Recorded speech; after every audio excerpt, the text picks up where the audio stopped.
नमस्कार, आप देख रहे हैं एस न्यूज 24 और मैं हूं आपके साथ सपना ठाकुर। रुक करेंगे बड़ी खबर की ओर। श्रीगंज क्षेत्र के वार्ड क्रमांक 44-38 में बनने वाले मकानों के नक्शों में मकान मालिक को अधिकार देंगे कि वो 5 और 6 मंजिला मकान बना सके और पोर्च की समस्या का समाधान भी किया जाएगा। श्रीगंज क्योंकि व्यापारिक क्षेत्र है, आम जनता को पार्किंग की सुविधा उपलब्ध नहीं है, इसका स्थायी समाधान किया जाएगा। नगर निगम द्वारा पिछले 10 वर्षों से वाल्मीकि समाज को गुमराह किया जा रहा है और स्थायी करने का आश्वासन दिया जा रहा है, लेकिन सफाई कर्मचारियों को आज तक स्थायी नहीं किया गया। जैसे ही नगर निगम में कांग्रेस का बोर्ड बनेगा, सफाई कर्मचारियों को स्थायी किया जाकर वाल्मीकि समाज के बच्चों और परिवार को उनका अधिकार दिलाया जाएगा।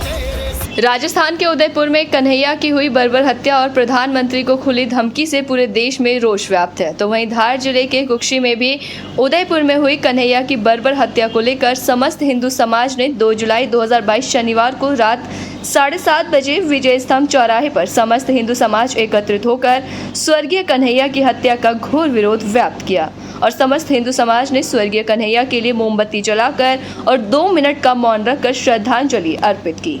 नगर कुक्षी के सर्व हिंदू समाज की ओर से स्वर्गीय कन्हैयालाल को शांतिपूर्वक श्रद्धांजलि अर्पित करने हेतु और इस घटना को अंजाम देने वाले आक्रामताओं के विरुद्ध रोष और आरोप ज्ञापित करने हेतु हम यहाँ पर पूरा हिंदू समाज एकत्रित हुआ है।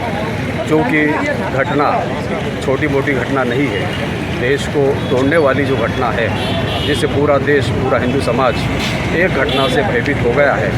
हम चाहते हैं कि ऐसे दोषियों के विरुद्ध जो खुलेआम इस प्रकार की घटना करते हैं, वीडियो बनाते हैं और देश के सर्वोच्च माननीय प्रधानमंत्री जी के विरुद्ध इस प्रकार की जो घटना है, इस प्रकार का आक्षेप लगाते हैं, हम चाहेंगे, प्रशासन से चाहेंगे और राजस्थान सरकार से भी चाहेंगे कि इस प्रकार की जो आक्रांता है उनको कड़ी से कड़ी सज़ा और जितनी तह तक जा सकते हैं, इससे जुड़े तार जितने भी हो सकते हैं, उन सब की तह में जाकर उन सबको पकड़ के उनके गिरफ्तार किया जाए और उनके विरुद्ध शीघ्र फास्ट ट्रैक न्यायालय में मामला चलाया जाए। जय हिंद। उज्जैन में शनिवार देर रात थाना जीवाजीगंज थाना क्षेत्र के गीता कॉलोनी में पुलिस की विशेष टीम ने सट्टेबाज पर कड़ी कार्रवाई को अंजाम दिया। दबिश की बड़ी मात्रा में सोना, चांदी और हीरा भी बरामद हुआ। पुलिस ने घर में दबिश दी तो घर के तहखाने में 4 किलो सोना, 1 किलो चांदी और डायमंड सहित कुल 16 लाख रुपए नकदी मिलने से पुलिस के आला अधिकारी भी हैरान रह गए। मौके से आधे दर्जन कैलकुलेटर, 16 कीपैड, 14 एंड्रॉयड मोबाइल सहित करोड़ों का हिसाब किताब मिला। कार्रवाई में 5 आरोपियों को पुलिस ने गिरफ्तार किया है, जबकि एक फरार है। ये व्यक्ति है रवि सिंधी करके, तो हमें काफ़ी समय से सूचना थी कि ये अवैध सट्टे और जुए का काम करता है। तो प्राय ये अदर स्टेट्स में जाके किया करता था, नहीं तो अदर दूसरे ज़िले में जाके किया करता था, तो उसे पकड़ना में काफ़ी मुश्किल हो रहा था। तो आज साइबर और क्राइम की मदद से हमने इसको आज पता किया कि ये कहाँ पे कैसे क्या है, और मुखबिर सूचना के आधार पे आज हमने इनके घर पे दबिश डाली। दबिश डालते से हमको भारी मात्रा में सट्टे के जो कागजी हिसाब होते हैं वो हमने जब्त किए इनके घर से। इसके साथ साथ बहुत सारे कीपैड मोबाइल्स और एंड्रॉयड मोबाइल भी हमने इनके घर से जब्त किए। उसके बाद तलाशी लेने के बाद जो हमें कुछ 14 से 15 लाख के आसपास करीब रुपीस कैश सीज हुआ है। इसके साथ साथ हमें कुल जो एक तहखाना हमें मिला था किचन के अंदर, जो टाइल्स के 1 फीट नीचे था, जब उसको तोड़ा तो उसके अंदर से हमें सोना मिला जो कुल वजनी 4 किलो के आसपास है, जिसमें बैंगल्स हैं और डिफरेंट टाइप से गोल्ड ऑर्नामेंट्स हैं। और इनसे प्राइमा फेसाई पूछने के बाद हमको पता चला कि ये काफ़ी हाई लेवल पे करता था, 10 से 15 लाख के आसपास इसका दिन का टर्नओवर आता था, जिस हिसाब से हमें पता चला। तो हमने सारी चीज़ें सीज कर ली। सर, इसकी हिस्ट्री क्या है इसके पूर्व में इसके खिलाफ और भी सट्टे के मामले पूर्व में भी इसके खिलाफ कायम है, और लेकिन फिर भी ये रुका नहीं और इस कार्य को, अवैध कार्य को करता रहा। तो आज उसी सिलसिले में आज फिर इसके खिलाफ हमने। सर, इतना बड़ा कारोबार चलता रहा है, पुलिस की नज़र में अभी तक क्यों नहीं आ पाया? देखिए, पुलिस ये एक स्पेसिफिक काम है। पुलिस रूटीन काम भी पुलिस के बहुत रहते हैं, लॉ एंड ऑर्डर होना, डिफरेंट क्राइम को सॉल्व करना।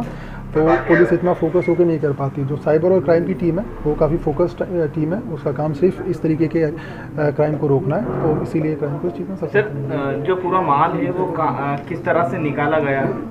ये हमें जो जैसे कि मैंने बताया कि ये जो 4 किलो सोना है जिसमें डिफरेंट ऑर्नामेंट्स हैं, ये हमें टाइल्स के नीचे से मिला 1 फीट नीचे से तहखाने के अंदर से, तो वहाँ से हमने इसको सीज़ किया है। और ये जो रुपया है, ये जो जहाँ खेल रहे थे सट्टा, वहाँ से हमने जब्त किया है। सर जीवाजीगंज टीआई को सस्पेंड भी किया गया है। मुझे ऐसी कोई खबर नहीं है। सर कुल कितने आरोपी इसमें हिरासत में आए हैं और किसकी लिंक आगे तक क्या पता चली है अभी? कुल इसके अंदर अभी तक हमने 5 लोगों को बनाया है। एक जो मुख्य आरोपी है वो भी फरार है, तो हम उसको जल्द से जल्द राउंड अप कर लेंगे। राउंड अप करने के बाद हम पता लगाएंगे, इसमें फर्दर इन्वेस्टिगेट करेंगे कि इसमें कौन कौन और लोग शामिल हैं और सभी को पकड़ने का प्रयास करेंगे। सर कितनी राशि आंकी गई है और कितने का हिसाब किताब डायरी में मिला है? डायरी में अभी हमने हिसाब किताब टैली नहीं किया, बट करोड़ों का हिसाब किताब है डायरी के अंदर।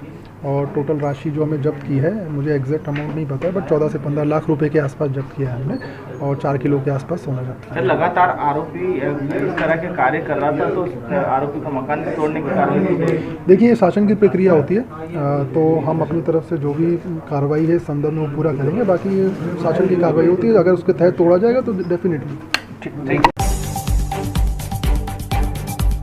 उज्जैन ज्योतिरादित्य सिंधिया की सभा में वार्ड 35 के बीजेपी पार्टी के प्रत्याशी का चुनाव प्रचार का होर्डिंग लगाने गए 13 साल के नाबालिग को करंट लगने से 10 फीट दूर गिरा। बालक को जिला हॉस्पिटल में उपचार के लिए भर्ती कराया गया। मिली जानकारी के अनुसार 1 जुलाई को भाजपा के स्टार प्रचारक ज्योतिरादित्य सिंधिया की सभा होनी थी। सभा करने से पहले 13 साल का नाबालिग धर्मेंद्र भाजपा प्रत्याशी संग्राम भाटिया के चुनाव प्रचार का होर्डिंग लगाने बिजली की डीपी पर गया था, जहां होर्डिंग डीपी पर टच करने की वजह से धर्मेंद्र को करंट लग गया। करंट इतना अधिक लगा कि धर्मेंद्र 10 फीट दूर जाकर गिरा। हमारे बच्चे ने वहाँ पर गए थे, ये कमल का फूल का वो लगा था, तो वो निकालने गया था तो एकदम करंट लग गया। कहाँ पर लगा था? ये मंचा मन के पास में डीपी से लगा हुआ। किसने लगवाया था? ये खुद ही गया था इसके मन से। मन से गया था? हाँ। कोई मजदूरी नहीं, कुछ भी नहीं, कुछ भी नहीं दिया। ये कुछ भी नहीं दिया? नहीं। वैसे ही हाँ, वो ऐसे ही गया था, उसका मन से गया था। आपका क्या नाम है? कांता। और इसका क्या नाम? धर्मेंद्र नाम है। कितने बजे की घटना है ये? ये अभी 7 बजे 8 बजे की बात है। वो सिंधिया जी की रैली निकल रही थी उसके टाइम की? नहीं, उसके बाद में वो तो हो गया था उसका। ये बैनर निकालने गया था, उस समय इनकी करंट लगा। हाँ। कितनी उम्र है इनकी? 13 साल का। विश्व प्रसिद्ध महाकालेश्वर मंदिर में बीते 1.5 वर्षों से मंदिर विस्तारीकरण का काम चल रहा है, जिसे जल्द से जल्द पूरा करने के लिए अब कवायद जारी है। शनिवार को दोपहर हुई तेज बारिश के बाद वहां काम कर रहे इलेक्ट्रीशियन जयप्रकाश सक्सेना की करंट लगने से मौत हो गई। मिली जानकारी के अनुसार जयप्रकाश सक्सेना अर्पिता नगर में रहते थे और उनके 2 छोटे बच्चे हैं। मृतक के परिवार वालों ने आरोप लगाया कि जयप्रकाश श्याम कंस्ट्रक्शन में बीते 1.5 वर्ष से काम कर रहे थे। विस्तारीकरण के कार्य को जल्दी पूरा करने के लिए उन पर दबाव भी बनाया गया था। तो शनिवार को आई तेज बारिश के बाद भी ठेकेदार से जबरन काम करवा रहे थे और इसी बीच उन्हें करंट लगने से उनकी मौत हो गई। भैया बताएं किस तरीके से घटना हुई है, क्या आप मानते हैं, कौन थे क्या? फ़ोन आया था कि 4 बजे के आसपास की मेरा साला जो जयप्रकाश सक्सेना है उसको वहाँ स्मार्ट सिटी से बताया गया कि आपके साले को करंट लग के हम सिविल हॉस्पिटल में ले गए, जिसकी मृत्यु हो चुकी है। हम जब आए तो हमें यहाँ पोस्टमार्टम रूम में हमको वो मिला। हमें उससे पहले हमको जानकारी कोई नहीं दी गई कि वो उसको हम लेके जा रहे हैं, क्या कर रहे हैं, ये कुछ नहीं हमको जानकारी दी गई। कहाँ पर किसकी कौन से ठेकेदार के अंडर में काम कर रहे थे, कितने समय से लगभग वहाँ पे? जैन साहब का ठेके हैं, शाम कंस्ट्रक्शन के नाम से। शाम कंस्ट्रक्शन के नाम, आनंद जैन के नाम। कहाँ की कंपनी है? ये स्मार्ट सिटी का काम है, मेरठ की कंपनी है।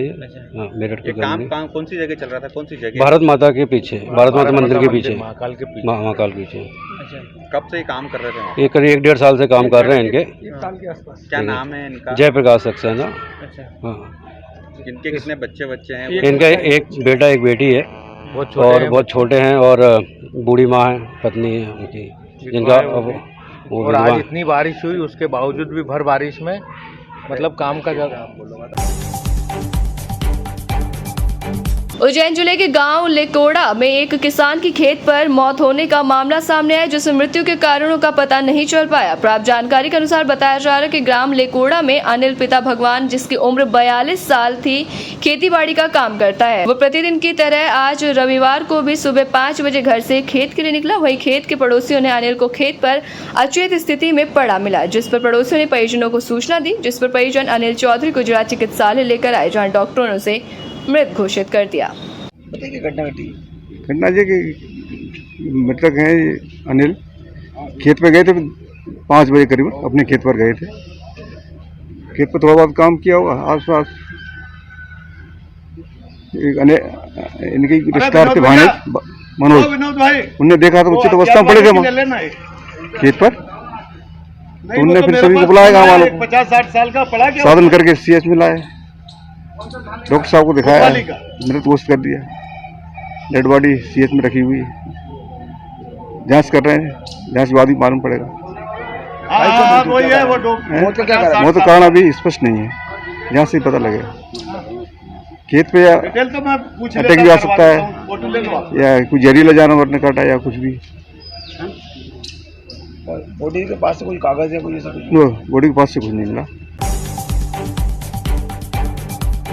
उज्जैन में शनिवार को हुए घंटे भर की बारिश की वजह से नालियां उफनकर नालों में तब्दील हो गई और सड़क से लेकर जनता के घर दुकानों में समा गई, जिसकी जानकारी मिलने पर महापौर पद के कांग्रेस प्रत्याशी महेश परमार वार्ड क्रमांक 35 में पार्षद प्रत्याशी अशोक उदयवाल और रहवासियों के साथ पहुंचे, जहां महेश परमार ने उफनती नाली से नाले बने गंदे पानी में खड़े होकर जनता से बातचीत की और समस्याओं को जाना। तो वहीं परमार ने 15 साल की भाजपा के कार्य को कोसा है और महेश परमार अपना ओपन तिनाली में खड़े होकर लोगों से चर्चा करने का वीडियो जब सोशल मीडिया पर वायरल हुआ तो मानो सोशल मीडिया पर सैलाब आ गया। वार्ड क्रमांक 35 में और 36 में 20 मिनट की बारिश में आप देख रहे हैं कि पूरे घरों में जल भराव और रोडों में पानी पूरी तरफ दोनों तरफ सड़क तालाब नुमा हो चुकी है। पूरे हमने अभी हमारे परिवारजनों से पूछा, एक एक से बात की, ये स्थिति है, ये स्थिति कर रखी इन लोगों ने। मैं सभी उज्जैन के नागरिक बंधुओं से निवेदन करना चाहता हूं कि ये 10 साल का विकास है इनके बोर्ड का, ये 15 साल की सरकार का विकास है, ये मंत्री जी का विकास है, ये सांसद जी का विकास है, ये किसका? उज्जैन नगर निगम चुनाव में मतदान के लिए जैसे जैसे नजदीक आते जा रहे हैं वैसे वैसे प्रत्याशियों का जनसंपर्क भी तेज होता जा रहा है, जिसके चलते उज्जैन नगर निगम के वार्ड क्रमांक 42 से भाजपा समर्थित प्रत्याशी अंजलि बालकृष्ण पटेल अपने वार्ड में लगातार जनसंपर्क कर रही हैं, जिसमें वो महिला सशक्तिकरण को बल देते हुए क्षेत्र के विभिन्न मुद्दों पर आमजन से चर्चा कर उन्हें आश्वस्त कर रही हैं। उनकी सारी समस्याओं का हल किया जाएगा और जनता से अपील की है कि वे ज़्यादा से ज़्यादा भाजपा के समर्थन में वोट कर भाजपा प्रत्याशियों को अधिक से अधिक मतों से विजय बनाएं। नमस्कार, भारतीय जनता पार्टी से मैं अंजलि बालकृष्ण पटेल अपने नमस्कार, भारतीय जनता पार्टी से मैं अंजलि बालकृष्ण पटेल वार्ड क्रमांक 42 से आपकी स्थानीय प्रत्याशी। मेरे को जनता से बहुत सारा प्यार आशीर्वाद मिल रहा है। आप सभी से यही निवेदन है कि मुझे आशीर्वाद दें, भारी मतों से विजय बनाएं। उज्जैन नाना नानी के घर रहकर 9वीं की पढ़ाई करने वाली 14 वर्षीय बालिका दिन में लापता हो गई। शाम को परिजनों ने भाट पचलाना थाने में उसकी गुमशुदगी दर्ज कराई। रात में पहली मंजिल पर निर्वस्त्र अवस्था में बोरे से ढकी उसकी लाश परिजनों को मिली, जिसकी सूचना पुलिस को दी गई। पुलिस ने शव बरामद कर पोस्टमार्टम के लिए पहुंचाया और जांच शुरू कर दी। एसएसपी सत्येंद्र कुमार शुक्ल स्वयं मौके पर पहुंचे। पुलिस ने बताया कि भाट पचालन थाना अंतर्गत आने वाले ग्राम चिड़ावदा में रहने वाली 14 वर्षीय बालिका की नानी छोटी बहन को साथ लेकर मंदिर गई थी। उसके नाना कपड़े की दुकान चलाते हैं, वो दुकान चले गई। बालिका घर में अकेली थी। नानी मंदिर से घर लौटी तो बालिका नहीं मिली।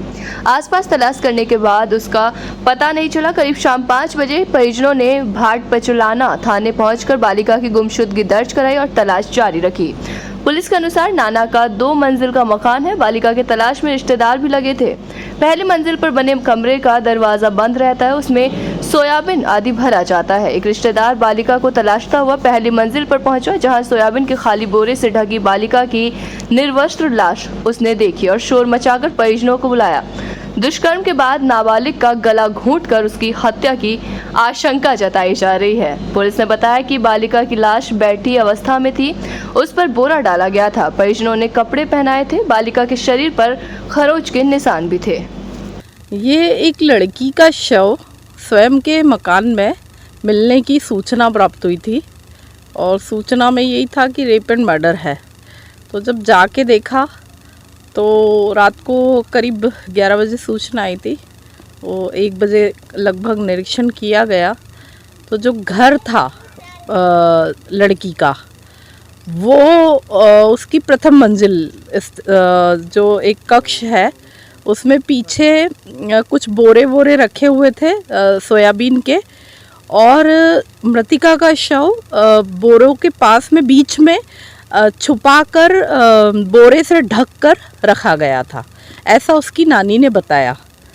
सुबह 9 बजे से ये नानी मंदिर गई थी, अपनी एक और इसकी बहन थी उसको लेकर, और उसके जो नाना जी हैं वो दुकान पे गए थे, कोई साड़ी वाड़ी की दुकान है उनकी। घर का दरवाज़ा प्रवेश द्वार जो था वो खुला ही था ऑलमोस्ट, मतलब लॉक्ड नहीं था, कहीं पे कोई फोर्स एंट्री नहीं मिली है। छत का जो दरवाज़ा है वो भी बताते हैं कि बंद रहता है नॉर्मली, पर उस समय खुला हुआ था। जब शव को देखा तो उस समय नानी ने उसको कुछ नीचे के कपड़े पहना दिए थे, उसके जो अंडरगारमेंट्स थे और लोअर था वो नहीं था जिस समय नानी ने शव को देखा, और उसके ऊपर दिखाई दे रहा था कि उसका गला घोट के उसे मारा गया है। कुछ इंजुरीज है, एब्रेशंस है शरीर पर। इसमें हत्या हुई है, हत्या प्रथम दृष्टया में मामला हत्या का प्रतीत होता है। रेप हुआ है या नहीं हुआ है ये थोड़ा सा संदेहास्पद है, क्योंकि ये डॉक्टर का ओपिनियन से ही आएगा। संघर्ष जब मारा है उसके संकेत दिखाई दे रहे हैं। कुछ हथियार मिले? हथियार नहीं मिला है, कुछ कपड़ा और रस्सी टाइप चीज़ें मिली है जिससे गला दबाना दिख रहा है। बाकी हथियार वगैरह नहीं है, नहीं हथियारों का उपयोग हुआ है ऐसा लगता है। श्रीगंज क्षेत्र के वार्ड क्रमांक 44-38 में बनने वाले मकानों के नक्शों में मकान मालिक को अधिकार देंगे कि वो 5 और 6 मंजिला मकान बना सके, और पोर्च की समस्या का समाधान भी किया जाएगा। श्रीगंज क्योंकि व्यापारिक क्षेत्र है, आम जनता को पार्किंग की सुविधा उपलब्ध नहीं है, इसका स्थायी समाधान किया जाएगा। नगर निगम द्वारा पिछले 10 वर्षों से वाल्मीकि समाज को गुमराह किया जा रहा है और स्थायी करने का आश्वासन दिया जा रहा है, लेकिन सफाई कर्मचारियों को आज तक स्थायी नहीं किया गया। जैसे ही नगर निगम में कांग्रेस का बोर्ड बनेगा, सफाई कर्मचारियों को स्थायी किया जाकर वाल्मीकि समाज के बच्चों और परिवार को उनका अधिकार दिलाया जाएगा। ऐसी तमाम बड़ी खबरों के लिए देखते रहिए एस न्यूज़ 24।